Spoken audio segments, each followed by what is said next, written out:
तकील असर करियां थो अज प्रोग्राम के मेहमान खास नामियारो दानिश्वर वकील मोहतरम एडवोकेट अयाज लतीफ पलीजो साहब के तो वचन ऐं ख्याल जो इज़हार कन। ओ नारे नारे पलीजो,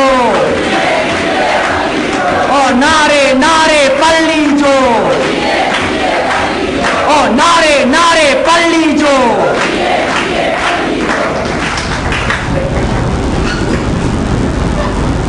जनाब नज़ीर मेमन साहब, अफसल गुजर साहब, पख्तूनख्वा मिली अवामी पार्टी के दोस्त आज़ाद खिलजी साहब, सज्जाद चांडियो साहब, महताब डायरी साहिबा, असांजा सीनियर अगवान साईं सैयद आलम शाह साहब, इस्माइल खासकली साहब, अमीर उमल साहब, असांजा नौजवान लेखक कालम निगार ऐं शायर अज़ीज़ गोपांग साहब, अवामी तहरीक ऐं सिंधियाणी तहरीक जा साथियों, जी सर।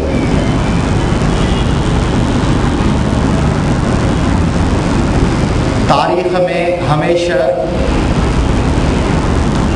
ॿियनि खोड़ सारनि ॻाल्हियुनि सां गॾु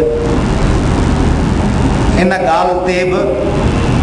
इख़्तिलाफ़ ऐं मुक़ाबिलो रहंदो ईंदो आहे त आर्ज़ी तरह फौरी तौर ते हिकदमि फ़ाइदो वठिजे या डिघी नज़र में, वॾी नज़र में, वॾो वक़्तु ऐं वॾो पंध सारे पोइ फ़ाइदो वठिजे। अहिड़ी ॻाल्हि कजे जेका आर्ज़ी तरह खटी वञे ऐं डिघी वेड़ में हाराए वञे, या उहो गस कटिजे जेको आर्ज़ी तरह अकेलो हुजे, तनहा हुजे, नाकाम नज़र ईंदो हुजे, पर डिघे पंध में आख़िर में उहा ई मंज़िल हुजे, उहो ई गस हुजे, उहो ई रस्तो हुजे। ऐं तव्हीं मुबारकबाद जा मुस्तहिक़ आहियो जो तव्हीं इंसानी तारीख़ जे हज़ारे सालनि जे सफ़र में उन पार्टी,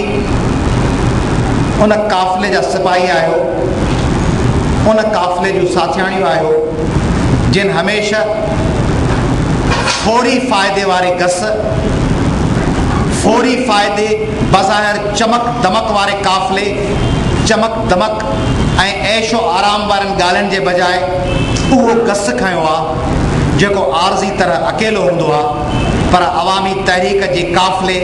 जे खयल विखुन ऐं खयल क़दमनि ऐं कयल पंध सां सवे सालनि जे बजाए फ़क़ति चंद ॾहाकनि में इहो साबित थी वेंदो आहे त असल गस उहो हो जेको अवामी तहरीक चूंडियो, असल रस्तो उहो हो, असल मंज़िल उहा हुई जेका अवामी तहरीक। 15 ॾींहं अॻु जो अख़बारूं खणो, महीनो अॻु जो अख़बारूं खणो, कई ॼातल सुञातल माण्हू तव्हांखे अख़बारनि में लिखंदे नज़र ईंदा। हिकिड़ी असांजी लेखक आहे, कॾहिं छोकिरो हूंदी आहे, कॾहिं छोकिरी हूंदी आहे, कॾहिं नंढड़ा वार हूंदा आहिनि, कॾहिं वरी ठूठ जहिड़ी चोटी हूंदी आहे, कॾहिं शलवार कमीज़ कुर्तो हूंदो आहे, कॾहिं वरी फ्राक पियल हूंदो आहे, पोइ कॾहिं 4 ॾींहं मर्द हूंदी आहे, कॾहिं 4 ॾींहं औरत हूंदी आहे। ॿिया इलाही सारा ॻाल्हाईंदड़ ॿोलाईंदड़ माण्हू, उहे कॾहिं कायम अली शाह खां चेक वठियो, कॾहिं रहमान मलिक खां पैसनि जो चेक वठियो, पोइ रोज़ अख़बार में लिखंदा हुआ। छा लिखंदा हुआ? लिखंदा हुआ पीपुल्स पार्टी खे कमु करणु ॾियो, हमीद गुल वारी लाइन इख़्तियार न कयो, APDM नाकाम थी वई। रोज़ 2500 रुपया अख़बारी कालम जा, 3-4 हज़ार रुपया बिलावल हाउस था मिलनि, माईअ खे हफ़्ते में 6000 रुपया मिलनि, 6000 रुपया हिकिड़ो ॿियो असांजो शेख आहे कंबर जो 6000 रुपया उनखे मिलनि, ॿिया हेॾा असांजा हिकिड़ा डेमोक्रेटिक फोरम ठाहे वेठा आहिनि, 10-15 हज़ार रुपया उन्हनि खे मिलनि हफ़्ते जा, हिकिड़े कॉन्फ्रेंस जा 25-30 हज़ार रुपया खयो, रोज़ सेमिनार करायो, पोइ रोज़ अची चवंदा पलीअ साहब खे घर अची सम्झायो। हिकिड़ो हमरा जेको हींअर पुलनि ते अटकियो पियो आहे, पेट्रोल पंपनि ते जहिड़ा पियो करे, चए थो माल ॾियो, ज़रदारी केॾा शानदार कमु करण वारो आहे। माई रोज़ लिखंदी चवंदी हज़ारे माण्हुनि जो अञा हफ़्ते अॻु जो काविश पढ़ोसि, 15 ॾींहं अॻु जी अख़बार पढ़ोसि, माई जो कालम जो ज़ीपट लॻो पियो, बाबा आसिफ अली ज़रदारी अज़ीम हीरो आहे पाकिस्तान जी तारीख़ जो, उन तारीख़ी हीरे खे कमु करणु ॾियो, पलिया साहब उनजे पोयां न पओ, हीरे खे पढ़णु ॾियो, पोइ ॾिसो हीरो कहिड़ा छट पटनि सां थो हणे, हीरे जेके छट पटनि सां आहिनि सो सिंधी मोह जो बेड़ो ॿोड़ो अथसि ऐं सॼे पाकिस्तान जो कारो मोह टांगी पेर कयो।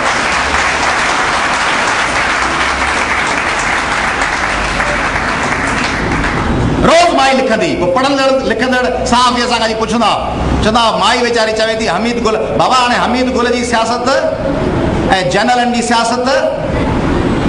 ऐं मुशरफ जी सियासत ते APDM ऐं महमूद खान अचकज़ई ऐं नवाज़ शरीफ़ ऐं रसूल बख्श फलीजो पिया हलनि, या आसिफ ज़रदारी हुन जो बाबो रहमान मलिक, माई सगोरी अची फ़ैसिलो कर ऐं फ़ैसिलो कर, अयूब शेख तूं बि फ़ैसिलो कर, ऐं अबरार काज़ी तूं बि फ़ैसिलो कर, ज़ुल्फ़कार आले कोटरा ऐं अमर सिंधू सभु जी फ़ैसिलो कयो, अचो सिंधी माण्हुनि जे साम्हूं ऐं जवाबु ॾियो त तव्हां सॼो महीनो जेका चमचागिरी कई आहे, जेका दलाली कई आहे, उनजो सिंधी माण्हू तव्हांखां हिसाब वठनि या न वठनि।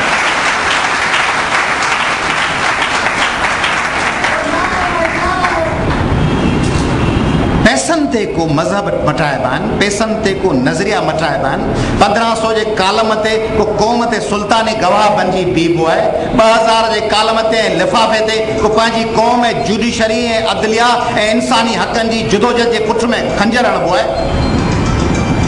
इन ई क़िस्म जे दलालनि जे करे असीं हिननि मंज़िल ते अची पहुता आहियूं।